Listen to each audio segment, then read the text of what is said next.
talking about how to manipulate your boss, your parents, your spouse, and other unsuspecting adults. There are many methods and ways that we use, typically. A lot of us were kind of, it's like they're genetically implanted in us, and we just use these particular techniques. Now, this first one, this is the typical one which happens among most of the people that I know. Now, the first thing you do is you state your objective as fact. So your first blank is state.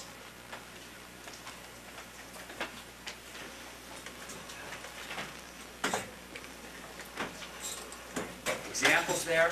I am going to the concert on Friday with my friend. Yellow makes you look really sad. You shouldn't wear it. You're late again. It's just simply stating what you want as a fact. Then when the other individual, your parent, your friend, doesn't agree with you, then you tell them how stupid they are for not agreeing. You say things like, that's ridiculous, it's not fair, how did you say that? I can't believe that you would think that I... But what we're actually doing is we're telling them how stupid they are. The stupidest one. Next, we become emotional and angry. Emotional. You yell at them. You threaten them. You say things like, oh, I'm so embarrassed. I'll never be able to go to school again. I'll never speak to you again if you don't do this for me. Or the classic one, you just don't care about me. You don't care about my friends. You don't care about how I feel.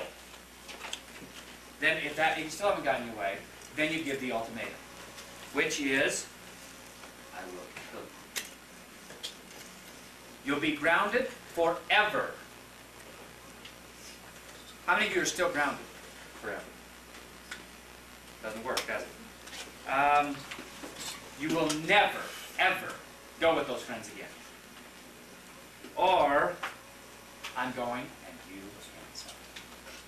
Now, if that doesn't work, then we turn around and repeat steps 2, 3, and 4 again. We tell them they're stupid for not agreeing with us. We get emotional and angry. And then we give them another ultimatum. And we keep going through this cycle until we get what we want. Now, the interesting part about this, I was talking about this with my 15-year-old, Spencer. Actually, he's 16. He turned 16 on Sunday, got his license on Tuesday, and has his board review for his Eagle probably next week. Otherwise, I yank his license and lose him to drive. But I was going over these things with him, and after I went through all 4 of those steps, he was quiet for almost 30 seconds, didn't say a thing. And then he said, are you going to use me as an example? I said, well, maybe. Probably. I mean, after all, you taught me all of these things.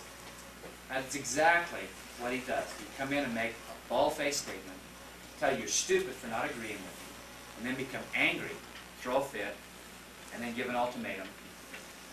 And his mother really liked that. She didn't like that very much. She didn't play into that. But, oh, and another example is, my wife, years ago, went to dinner at a boyfriend's house. She was like 19 and over at her family's house, and while they were eating dinner, all the family was around there, and the doorbell rang. Well, the 15-year-old son jumped up and went and answered the door. He came back in just less than 15, 20 seconds, grabbed his coat, and started heading for the front door. And his dad said, where are you going? He said, I'm going to the movie with my friends. He said, no, you're not. He said, yes, I am. He said, no, you're not. Get back here. He said, no, and turned around and walked out the door. Now, obviously, he had used this technique successfully. He had bullied his parents to the point that his dad didn't even get up out of the chair. He knew his father would not get up and stop it. Now, I know there's a couple of you that know that your dad would get up and stop you. There's probably a couple that they wouldn't, too. But he had successfully taught his parents that he was the boss, that he had more power. Now, the reasons why this technique doesn't work is, first thing is that feelings are hurt and relationships are damaged. Because a lot of anger and emotion comes into this. When you tell somebody they're stupid, what's their initial reaction? You're stupid too? Exactly. you're stupider. You know, it just starts this, yes I can, no you can't, yes I can, no you can't, thing back and forth until each tries to hurt the other more. The second reason it doesn't work is that the tensions from the conflict usually ruin whatever fun is there if you win. There ends up being so many bad feelings that it may take weeks. Now a lot of people think that, you know, talking this out like this, you know, is the increased communication, and that's a good thing. But increased communication will not solve any problems unless both the parties involved want it solved. And the thing that we need to do is learn how to make both the parties. The second type of negotiation that's quite commonly used is called the Soviet style of negotiation. Now this comes from a book called You Can Negotiate Anything by Herb Cohen. It's a great book. If any of you are really interested in a lot of techniques of negotiation, positive and negative, it's a wonderful book and I would recommend it. I love the way he puts a lot of the things. But he's the one that coined this, the Soviet style of negotiation. Now the reason that he called it the Soviet style is because the Soviet Union for the past 50 years has typically used this type of negotiation in dealing with people, with other countries. The first thing that they do is they have extreme initial positions. Initial is the word. Which means that the first thing they say is utterly ridiculous. Now as an example, he used in his book, back in, I think it was in the 60s or early 70s, the Soviet government wanted to buy a piece of property on Long Island in New York to build kind of a resort retreat place for people who were coming from their country to be at the UN or diplomats or consulates or things like that. So they looked around and they discovered a piece of property that would be just perfect for their needs. Now the asking price of this property was $420,000, which is that, you know, was a pretty hefty chunk, but on Long Island, in a nice location. It was really reasonable because most pieces of property were going for about $375,000 to $600,000. Now the Soviets first came in and they said, we would like to purchase this piece of property.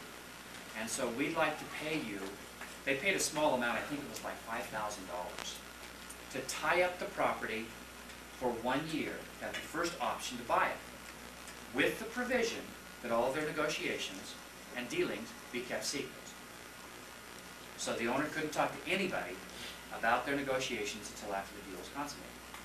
So he agreed to that. I said, fine. So then they said, all right, our initial offer is $125,000. Well, that guy just about swallowed his uppers. You know, $420,000 was what he was asking, and they were only offering $125,000. Over the next few weeks of some real intense negotiation, they went from 125 to 130, and then up to 135,000, and then up to 143,000. And this has gone on for like almost 3 or 4 months now, and they just slowly. And he stayed right there at 420,000. Just, you know, wouldn't budge because, you know, it was like 1/4 of the value of the property. Now, the second thing that the Soviet-style negotiation does is they use what's called limited authority, an authority issue. Now, I should back up just a second here and say that this type of negotiation is not exclusive to the Soviet Union. This is just a name that's put on it, but there are a lot of people all over the world that use this type of negotiation. A lot of people in this school, in this town, in this state. One of the classic examples of using limited authority is in auto dealerships. I don't know if any of you have ever had the opportunity to buy a car yet. Have any of you done that? What? Have you had the opportunity to buy a car yet? Get At a dealership? Okay. Now, a lot of times what they do is you go in and you sit down and you work out, you know, this is how much I can afford, this is what I want, and you work it out with a salesman, and then they say, well, okay, you're ready to sign the papers, you know. Is that a deal? They say, well, I got to go talk to the boss. So they take all the paperwork back in, and they spend 10, 15, 20 minutes back there talking with the boss. And they come back and he says, no, we can't. So then you start, well, this, that. Well, I don't know, let me go ask. And they go back out. It reminds me of these two brothers. They were builders, and they went to the lumber yard. And the one brother sent the other one in to pick up what they needed. And so he went in, and this really exciting, because this is the first time his brother had ever let him do this. And he went up the counter and he says, I'd like to get some 4x2s. And the clerk said, some what? He said, I need to get some 4x2s. He said, you mean 2x4s? I don't know, I better go ask my brother. So he goes back outside, comes right back and said, yeah, my brother says we need some 2x4s. He said, okay, how long do you want them? I better go ask my brother, I'll be right back. So he goes out and he comes back and he says, my brother says we want them for a long time because we're going to use them to build a house. Now the second thing that they do is they involve emotional tactics. Emotional is the word. A classic example, which will go down in infamy.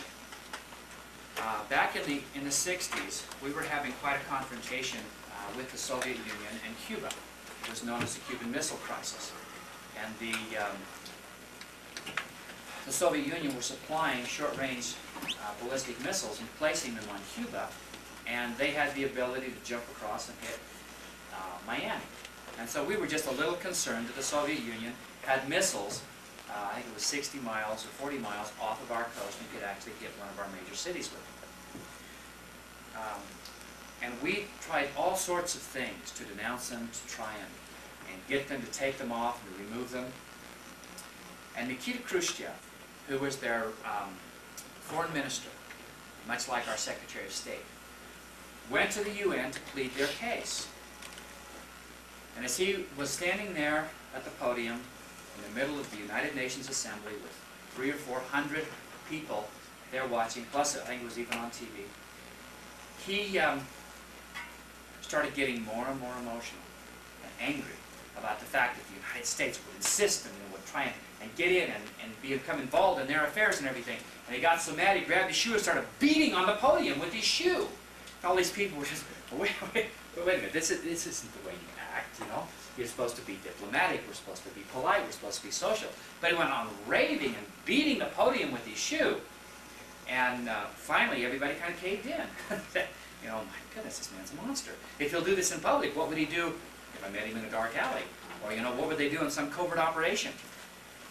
Well, the interesting part about the whole thing is, a while after that, somebody was reviewing the videotape of it and happened to blow up a picture of it. And as he was looking at the picture, he saw on the bottom of the podium, you know, it didn't go all the way to the floor, and he looked and you could see two shoes. He had both his shoes on his feet, but he was hitting the podium with the third one. So it wasn't an irrational act that just happened. It was something he planned to do. What we need to do is convince other people that they want to do what we want to have them do. How are people motivated? Somebody give me an answer. What motivates people? What motivates you? Revenge. Good. Okay. Revenge is what motivates you. The desire to get even. What else? Money. Money motivates you. Okay? Is there any other motivated individual in this class? No. What else motivates you? Food. Food? Okay. What's that? Success. Or the opportunity for success? Okay. All of those things fall under the category of needs. We are motivated by our needs. If we need something and someone can supply it to us, we're willing to do things in order to get it. Whether it's success, or revenge, or food, or clothing, or whatever it is, if we think that by doing something we can get it, we'll usually become involved in it.